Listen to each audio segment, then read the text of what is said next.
The coronavirus is impacting communities across the globe, but here at home, it's also leading to some disturbing occurrences. Many in our Asian American neighborhoods are reporting that foot traffic is down and business has slowed to a halt.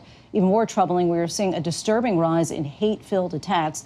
This has now led some to worry about how to defend themselves, and gun sales are actually up in certain neighborhoods. Our Kyra Phillips has this report. It's disturbing and disheartening. If you are from China, I'm surprised they even let you over here.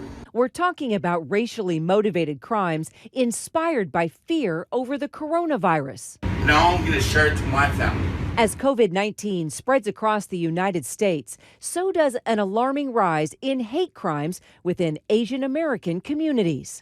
Why did they do that to this car?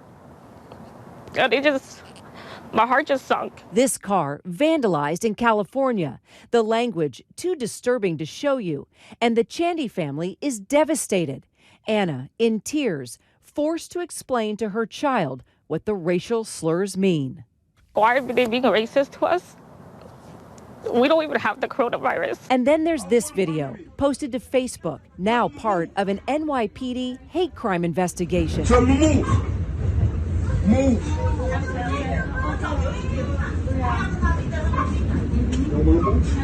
The video, horrifying.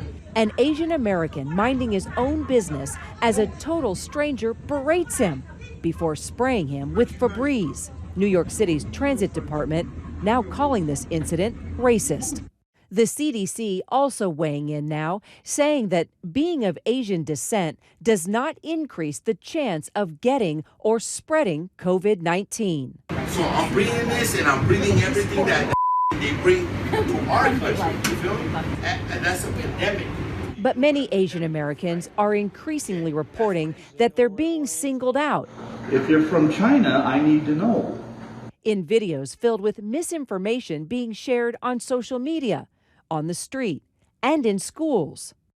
Dylan Mariano's family says their son was discriminated against by a teacher who claims he mistook coughing as a sign that the 13-year-old had COVID-19. Dylan says he was coughing because he was choking on water. This was the first time that I've ever felt I was being treated differently for being Asian.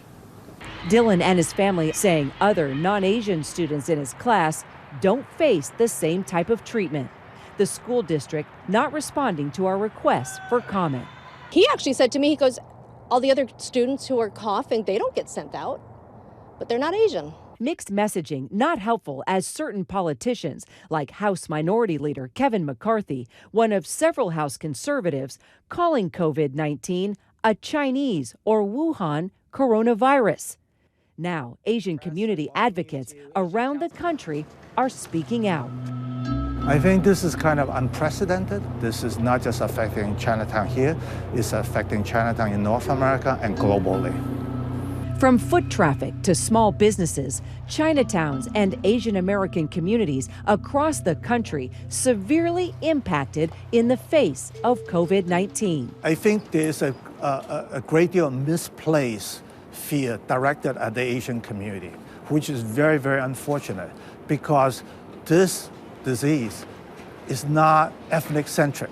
For 40 years, Jing Fong has been an institution in New York. Now, the largest restaurant in Chinatown is closing down temporarily in the middle of the week. If this continues for another 2 months, we don't know if we're going to remain open anymore. With a staff of 180 employees, Jing Fong is seeking ways to keep the lights on. On a busy holiday, about 75% tourists. On a normal, like Chinese New Year, it's maybe 25% tourists. But now we get 0 tourists. Temporary closures and steep discounts hitting these restaurants hard, and business owners trying to figure out how they'll make ends meet.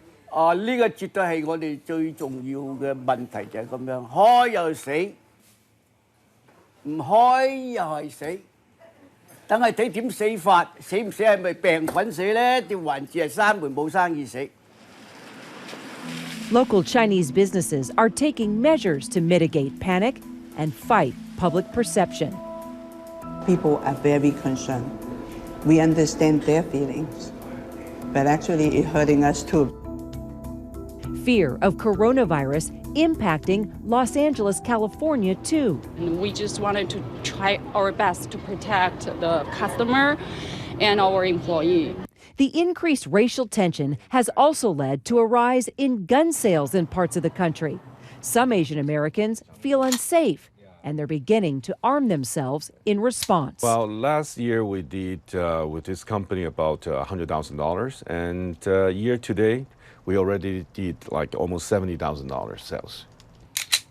Arcadia firearm and safety owner David Liu says business is booming. This is like a sales for my purchase for last 4 months of 2019, and this is how much we have.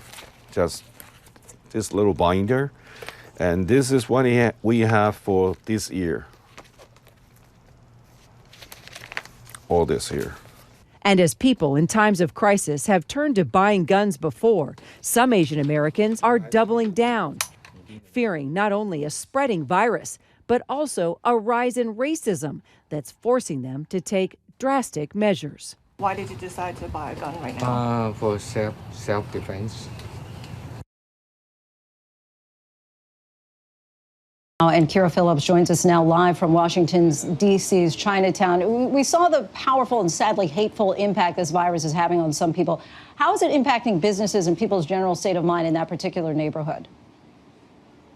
Well, Lindsay, I'll tell you, here in Chinatown, in Washington, D.C., it's definitely not what I am used to as I've come through here throughout the years. Foot traffic definitely low. Even the Friendship Archway, the Chinese Friendship Archway behind me, not lit up like it usually is. I had a chance to talk with workers within the hotels here, the restaurants, all telling me that business is down. And I went into a little local Chinese gift shop, and I asked how business was there as well, and she said it hasn't been as good as normal. So I bought a hanging fortune from her, this one representing, thought it was pretty apropos, good health. And also, Lindsay, UNICEF, which defends children's rights around the world, came out with a statement today talking about this very issue, saying we remain on the ground working in affected communities to mitigate secondary impacts for children and push back against stigmatism. They also released an article today. They published a story, 5 Ways to Fight Racism and Xenophobia. Lindsay? All right, that good health trinket, I think we all need that right about now. Kyra Phillips, thanks so much for your reporting tonight. Hi, everyone. George Stephanopoulos here. Thanks for checking out the ABC News YouTube channel. If you'd like to get more videos, show highlights, and watch live event coverage, click on the right over here to subscribe to our channel. And don't forget to download the ABC News app for breaking news alerts. Thanks for watching.